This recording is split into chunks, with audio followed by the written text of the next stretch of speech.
This is the Woven Chevrons shawl. This uses 4 colors of yarn, a main color with 3 contrast colors, and it begins really small down here at the corner.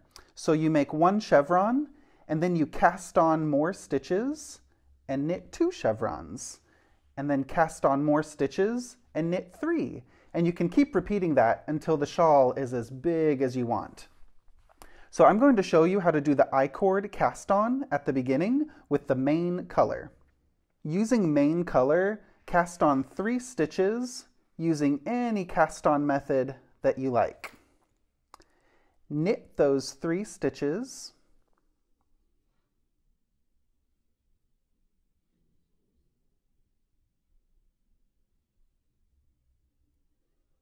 And then, once you knit the 3 stitches, slip them onto the left needle. And repeat. We're going to do that 36 more times. Knit 3 and slip them onto the left needle. Knit 3 and slip them onto the left needle. You don't have to count every time you do that. Just make a long I-cord tail and you should be able to count 37 total rows of I-cord.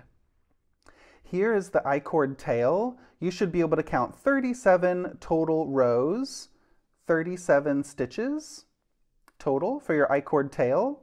The stitches are on my left needle. We're going to knit those 3 stitches once more. Now pick up and knit 37 stitches along the I-cord edge. I go through both legs of a stitch to pick up 1 and 2. So dive into the I-cord edge and pull the yarn through. If you're holding the yarn in your right hand, you can wrap the yarn around and pull it through.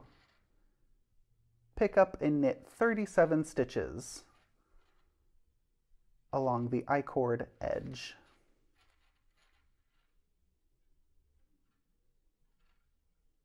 I'm reaching the end of the I-cord tail. This is my 36th stitch and 37. If you have a little bit of extra tail at the end, you can go ahead and skip a stitch. So it's totally fine. Just get 37 stitches picked up, and including the original 3 stitches, there should be 40 total stitches.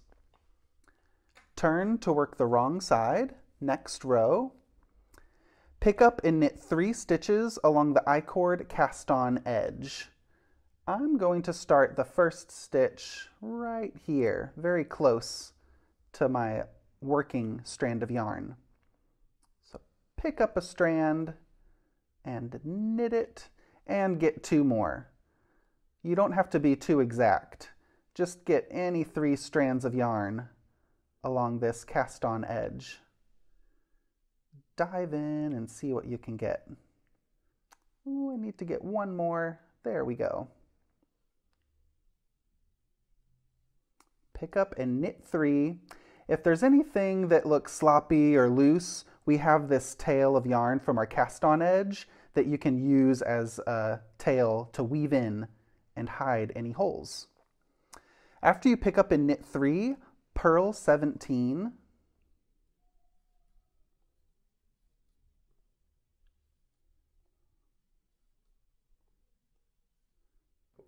Once you purl 17 stitches, place a stitch marker on the right needle, purl 3, and place another stitch marker on the right needle.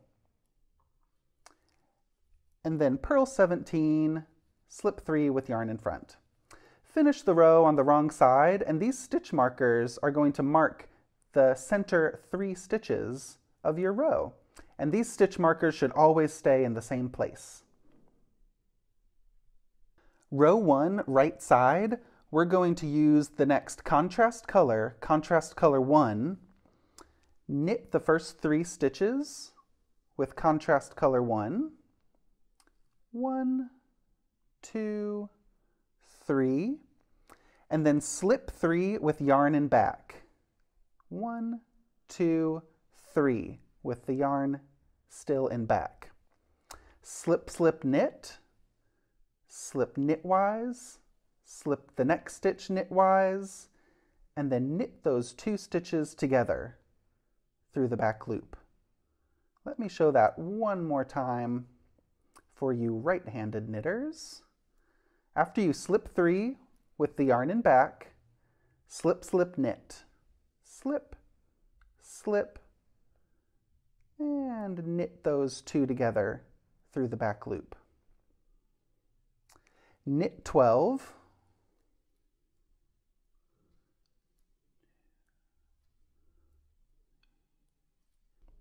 once you knit 12 stitches, you should be at the stitch marker. Before slipping the marker, we need to make one. Make one using the backwards loop cast on.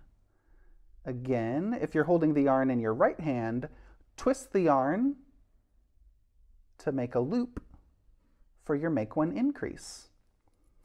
And then slip marker, knit 3,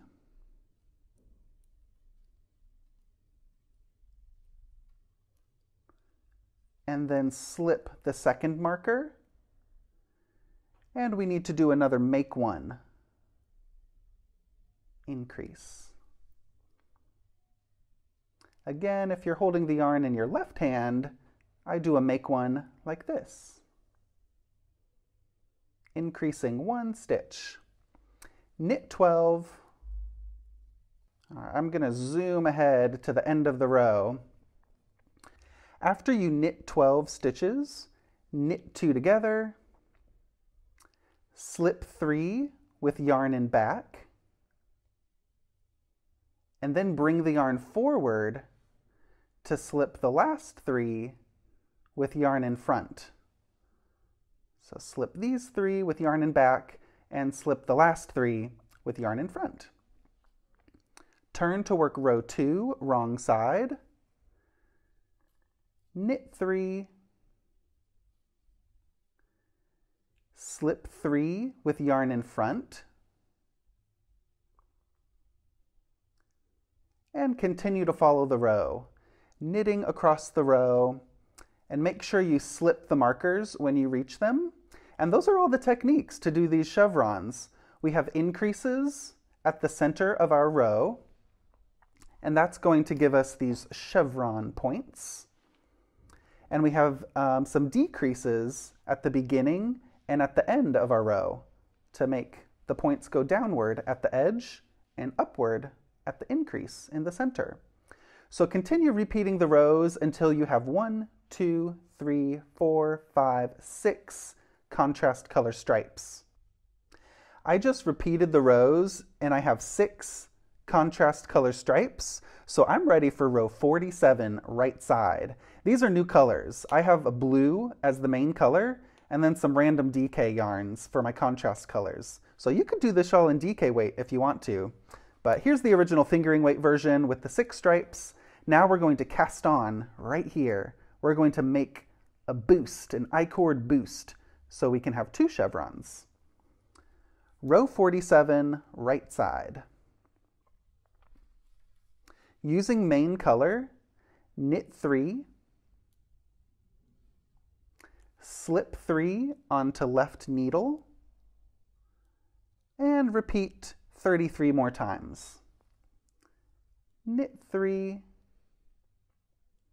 and slip 3. Knit 3, slip 3. For you right-handed knitters, knit 3 and slip them onto the left needle.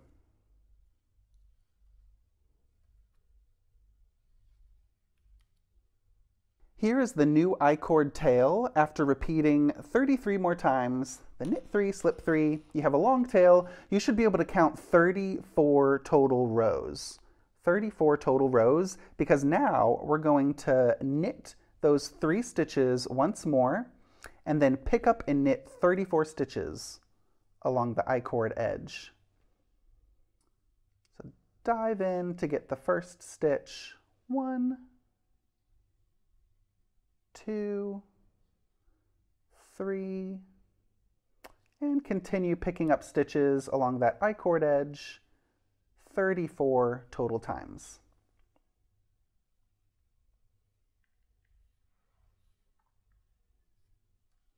So those are all the techniques used in woven chevrons. The decreases at the edge, and then we cast on with an I-cord boost, and again we have decreases at the edge, increase, here's some decreases, increase, and finish with a decrease. So that's what makes the chevron points. The increases have the 2 stitch markers next to them, and here are the decreases. So just pay close attention as you work this pattern where you're knitting and where you're slipping stitches. And that's what makes the woven chevron effect, are these slip stitches weaving in and out of the garter stitch stripes. Continue following the instructions and you can knit as many chevrons as you want. I knit 9 total chevrons, and this is what the last section looked like.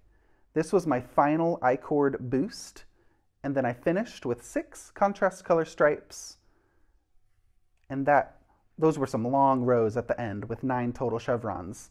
But that's enough for a large shawl. Bind off after any section. When it's big enough, just bind off and enjoy those beautiful graphic stripes for woven chevrons.